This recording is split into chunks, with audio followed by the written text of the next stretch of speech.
Marthena Bluegill worked as a prostitute at the Kensmore Hotel in Lark City, Missouri. As was her custom, after having sexual intercourse with a new man, she sat leafing through the Bible that stood on a cheap wooden table next to the hotel room bed in which she had just sold her body to her latest client. "Let's see now," she mused out loud, licking her left thumb victoriously once she had located the exact page that she desired.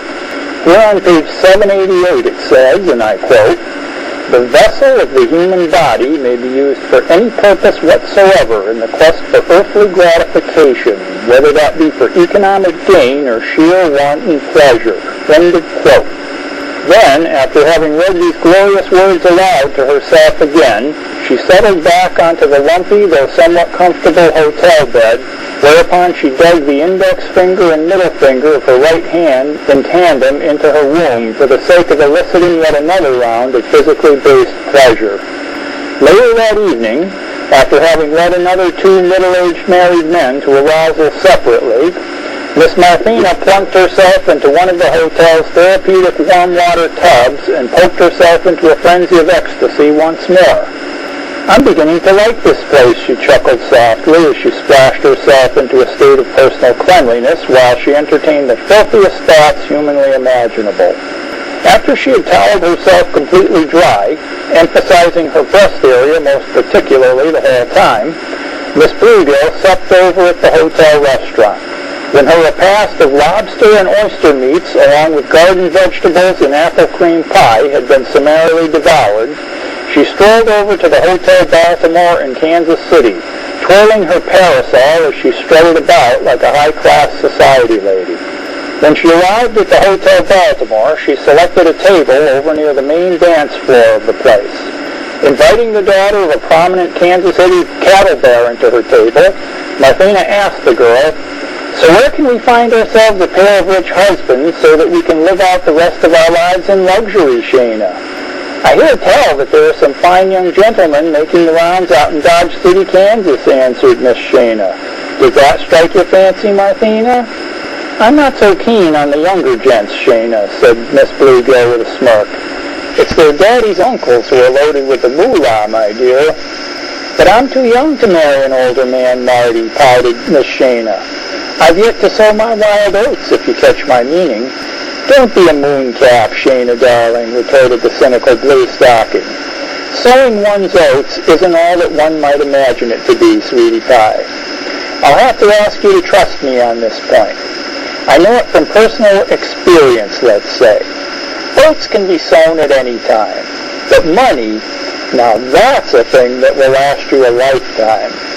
"Well, even if that's so, Marthena, the town of Dodge City is a considerable distance from here," countered Miss Shana. "And that's something that even a greenhorn like me ought to know, because my pappy owns over 1,000 head of cattle there." "Oh, how interesting," cooed Marthena. "Your father is a cowman extraordinaire. I was wondering where you got all of your ready cash from, you devil, you." "Isn't your father rich, too?" inquired Shana naively. "You always seem to have quite a bankroll at your disposal, my little cornflower." "No," scoffed Marthena jovially. "I'm what you might call a working girl. I have a good-paying job. As a matter of fact, my dear," Miss Bluegill giggled, "I'll have to teach you the art of giving a good job one of these days." "That sounds rather tedious and tiresome, if you ask me," Miss Shana responded without having understood the gist of the witticism at all.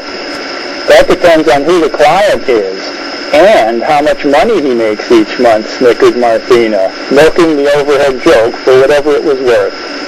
"If you say so, my dear," shrugged Miss Shana, oblivious to Miss Marthena's evil designs on her, or the fate that might befall her if she did choose to follow in Marty's tainted footsteps. Later that night, after her conversation with the innocent Miss Shana, Marthena read another passage from the Bible in her room. It stated, "Those who know not the joy of being led astray will forever miss out on the finer things in life." Closing the insightful black book with a thud, Miss Bluegill announced in a malevolent whisper, "I'm going to do you the favor of a lifetime, Miss Shana. You'll thank me someday." On the following evening, Marthena once again ran into Miss Shana. However, Shana was practically in tears over some foolish matter. Seating herself next to the mildly sobbing 17-year-old, Miss Bluegill slung her arm around the young lady's shoulder and said, "Hey there, Shana. My dear, do please tell me what's the matter with you tonight." In between erratic gusts of alligator tears, Shana answered, "My father won't let me go with you over to Dodge City. He said that I'm just a tenderfoot and I wouldn't survive the land journey. Oh, Marthena, what am I going to do now? Oh, I feel so terrible."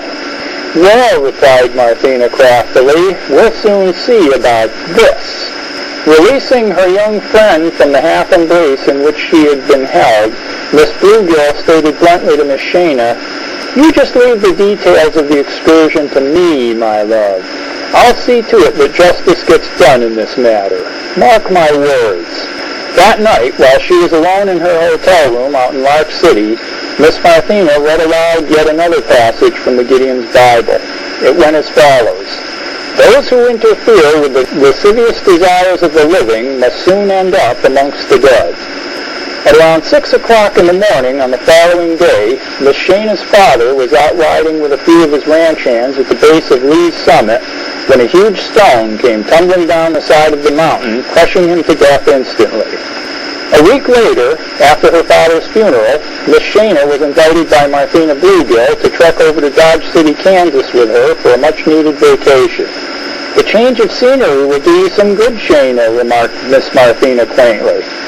"I don't know," whined the younger woman. "It's so soon after my father's death. It just doesn't seem right for me to leave my mother's side while she's still grieving so pitifully." "Nonsense," countered Miss Bluegill. "Besides, you're a big girl now, Miss Shana. This is your chance to see a bit of the world while you're still young enough to enjoy it." Somehow, some way, Marthena talked Miss Shana into joining her on her expedition over to Dodge City. It hadn't been easy, but Miss Bluegill had accomplished her goal. The look on Miss Shana's face after her first night in Dodge City would have been enough to peel the paint off the hand-carved duck decoy had it not been for Marthena feeding the youngster copious amounts of whiskey to dull the pain and the embarrassment of wild, raw sin. But in time, Miss Shana became one of the finest whores in all of Kansas.